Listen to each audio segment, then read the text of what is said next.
ನೋಡಿ, ಇದರಲ್ಲಿ ಬಹಳಷ್ಟು ತಪ್ಪು ಕಲ್ಪನೆಗಳಿದ್ದಾವೆ. ಮೊಹಂತಿ ಅವರನ್ನ ನಾವು ನಮ್ಮ ಹಿರಿಯ ಅಧಿಕಾರಿ ಒಬ್ಬರು ಡಿಜಿ ಲೆವೆಲ್ನವ್ರನ್ನ ಮಾಡಬೇಕು ಅಂತ ಸರ್ಕಾರ ತೀರ್ಮಾನ ಮಾಡ್ತು. ಹಾಗಾಗಿ ಮೊಹಂತಿ ಅವರನ್ನ ಮಾಡಿದ್ದೇವೆ. ಮೊಹಂತಿ ಅವರು ಕೇಂದ್ರ ಸರ್ಕಾರದ ಡೆಪ್ಯುಟೇಷನ್ ಮೇಲೆ ಪಟ್ಟಿಯಲ್ಲಿ ಅವ್ರ ಹೆಸರಿದೆ ಅಂತ ಹೇಳಿದ್ವಿ. ನಾವು ಇನ್ನೂ ಕೂಡ ಅದನ್ನೇನು ತೀರ್ಮಾನನೇ ತಗೊಂಡಿಲ್ಲ. ಡೆಪ್ಯುಟೇಷನ್ ಕಳಿಸ್ಬೇಕಾ ಬೇಡವಾ ಅದನ್ನ DPR ಗೆ ಬರುತ್ತೆ, ಮುಖ್ಯಮಂತ್ರಿಗಳಿಗೆ ಬರುತ್ತೆ. ನಾವು ಯಾರು ಅದನ್ನ ಏನು ತೀರ್ಮಾನನೇ ತಗೊಂಡಿಲ್ಲ. ಸುಮ್ಮನೆ ಇಲ್ಲ ಸಲ್ಲದ ಪೋಸ್ಟಿಂಗ್ಗಳು ಮಾಡ್ತಾ ಇದ್ದಾರೆ. ಅದೆಲ್ಲ ಸರಿ ಕಾಣಿಸೋದಿಲ್ಲ. ನಮಗೇನು ಯಾಕೆ ಸರ್ಕಾರದ ಆಸಕ್ತಿ ಏನಿದೆ ಹೇಳಿ? ನಾವು ಇಲ್ಲ ಅಂದ್ರೆ ನಾವು SIT ಯಾಕೆ ಮಾಡ್ತಾ ಇದ್ವಿ? ನಮಗೆ ಸರ್ಕಾರಕ್ಕೆ ಸತ್ಯಾಂಶ ಹೊರಗೆ ಬರಬೇಕು ಅನ್ನೋದಷ್ಟೇ ನಮ್ಗೆ ಇರ್ತಕ್ಕಂಥದ್ದು. ಅದಕ್ಕೋಸ್ಕರ ನಾವು SIT ಅನ್ನು ಮಾಡಿದ್ದೇವೆ. SIT ಸಂಪೂರ್ಣ ಆಗಿ ವರದಿ ಸಲ್ಲಿಸಿದ ಮೇಲೆ ಅದರ ಸತ್ಯಾಸತ್ಯತೆಗಳು ಗೊತ್ತಾಗುತ್ತೆ. ಅಷ್ಟೇ ನಮಗೆ ಬೇಕಾಗಿರೋದು. ಸಾರ್ವಜನಿಕರಿಗೂ ಅಷ್ಟೇ ಬೇಕು ಅಂತ ಅನ್ಕೊಂಡಿದ್ದೇನೆ ನಾನು. ಯಾಕೆಂದ್ರೆ ಇದರಲ್ಲಿ ಯಾವುದೇ ರಾಜಕೀಯ ಇಲ್ಲ ಮತ್ತು ಯಾವುದೇ ಯಾರನ್ನ ರಕ್ಷಣೆ ಮಾಡಬೇಕು, ಯಾರನ್ನ ಸಿಕ್ಕಿ ಹಾಕ್ಸ್ಬೇಕು, ಆ ಥರದ್ದು ಯಾವುದೇ ಅಜೆಂಡಾ ಸರ್ಕಾರಕ್ಕಂತೂ ಖಂಡಿತವಾಗಿ ಇಲ್ಲ. ಯಾರು ಕೂಡ ಅದನ್ನ ತಪ್ಪು ಭಾವನೆಯಿಂದ ನೋಡಬಾರ್ದು.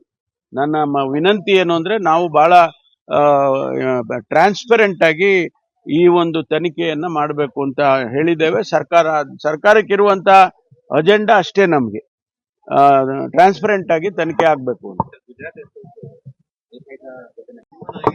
ನೋಡಿ, ಇದರಲ್ಲಿ ಬಹಳಷ್ಟು ತಪ್ಪು ಕಲ್ಪನೆಗಳಿದ್ದಾವೆ. ಮೊಹಂತಿ ಅವರನ್ನ ನಾವು ನಮ್ಮ ಹಿರಿಯ ಅಧಿಕಾರಿ ಒಬ್ಬರು ಡಿಜಿ ಲೆವೆಲ್ನವ್ರನ್ನ ಮಾಡಬೇಕು ಅಂತ ಸರ್ಕಾರ ತೀರ್ಮಾನ ಮಾಡ್ತು. ಹಾಗಾಗಿ ಮೊಹಂತಿ ಅವರನ್ನ ಮಾಡಿದ್ದೇವೆ.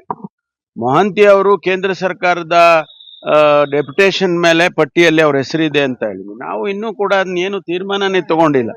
ಡೆಪ್ಯುಟೇಷನ್ ಕಳಿಸ್ಬೇಕಾ ಬೇಡವಾ ಅದನ್ನ DPR ಗೆ ಬರುತ್ತೆ, ಮುಖ್ಯಮಂತ್ರಿಗಳಿಗೆ ಬರುತ್ತೆ. ನಾವು ಯಾರು ಅದನ್ನ ಏನು ತೀರ್ಮಾನನೇ ತಗೊಂಡಿಲ್ಲ. ಸುಮ್ಮನೆ ಇಲ್ಲ ಸಲ್ಲದ ಪೋಸ್ಟಿಂಗ್ಗಳು ಮಾಡ್ತಾ ಇದ್ದಾರೆ. ಅದೆಲ್ಲ ಸರಿ ಕಾಣಿಸೋದಿಲ್ಲ. ನಮಗೇನು ಯಾಕೆ ಸರ್ಕಾರದ ಆಸಕ್ತಿ ಏನಿದೆ ಹೇಳಿ? ನಾವು ಇಲ್ಲ ಅಂದ್ರೆ ನಾವು SIT ಯಾಕೆ ಮಾಡ್ತಾ ಇದ್ವಿ? ನಮಗೆ ಸರ್ಕಾರಕ್ಕೆ ಸತ್ಯಾಂಶ ಹೊರಗೆ ಬರಬೇಕು ಅನ್ನೋದಷ್ಟೇ ನಮ್ಗೆ ಇರ್ತಕ್ಕಂಥದ್ದು. ಅದಕ್ಕೋಸ್ಕರ ನಾವು SIT ಅನ್ನು ಮಾಡಿದ್ದೇವೆ. SIT ಸಂಪೂರ್ಣ ಆಗಿ ವರದಿ ಸಲ್ಲಿಸಿದ ಮೇಲೆ ಅದರ ಸತ್ಯಾಸತ್ಯತೆಗಳು ಗೊತ್ತಾಗುತ್ತೆ. ಅಷ್ಟೇ ನಮಗೆ ಬೇಕಾಗಿರೋದು.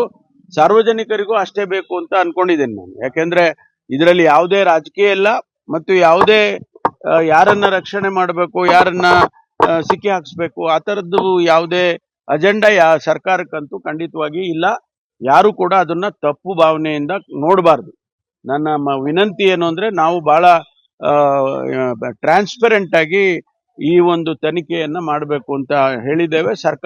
ಸರ್ಕಾರಕ್ಕಿರುವಂತ ಅಜೆಂಡಾ ಅಷ್ಟೇ ನಮ್ಗೆ ಟ್ರಾನ್ಸ್ಪರೆಂಟ್ ಆಗಿ ತನಿಖೆ ಆಗ್ಬೇಕು ಅಂತ.